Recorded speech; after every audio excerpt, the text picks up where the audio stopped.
Well, I got bogged the other day and I had to use the 8-wheeler here to drag the trailer through the mud hole to get it out. Not something I really enjoy having to clean up, but I have to tow it today, and we need to get that into there, and of course it's full of mud. So we left it dry overnight so we can shake off most of the mud. Now we've got to clean it up, but it's gone completely underwater at some point, so I need to open it up and check it, and we need to find a way to clean this. Now that I've shaken the big chunks off, it doesn't look as bad as I thought it was going to.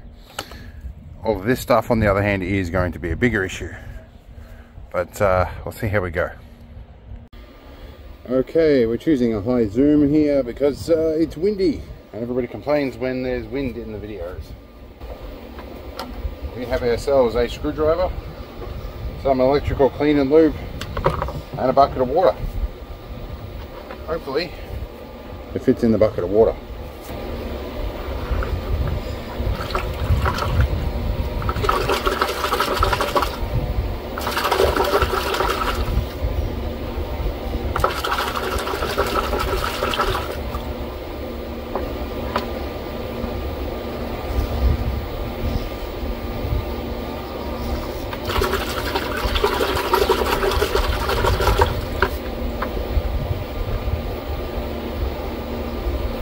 Alright,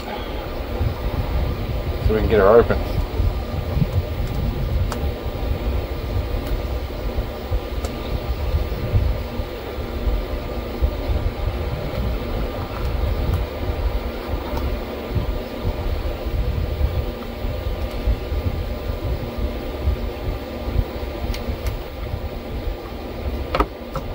It's too greasy, I can't get the gland off.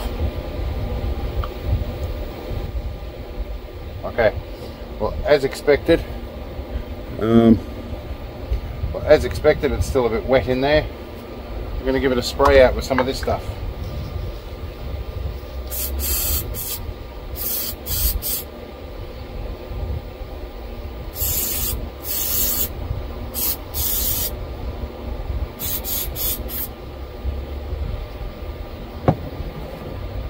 This stuff works as a good water dispersant. And it does tend to drive it out, and it creates a layer that will lubricate the pins. So I think this trailer plug being fitted properly in the past has helped prevent most of the mud getting in, which is very nice. Alright, now we'll plug it in and see if we get lights. Now again, we are picking unusual angles because of the situation I'm filming in is less than ideal. That's gone in nicely. This is good stuff. Okay, let's see if our lights work.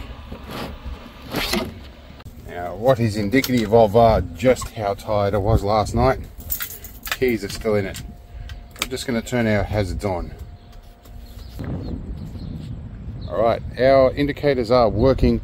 They're considerably dim until you run the engine on this thing and the voltage comes up. That's pretty normal for these lights, but it means I've got ground, left and right indicators work. The rest should conceivably work. Right now, I am too shagged to follow it up. We'll follow the rest up later. When the engine is running, it combats some of the voltage drop, and the tail lights look a lot like this. We also have some incandescent high-level lights up there as well. Anyway, that's a simple job. I expected this to be one of those 5-minute all-day jobs. The all-day jobs are going to be cleaning the floor mats out and everything else that's muddy. Anyhow, we'll get to that.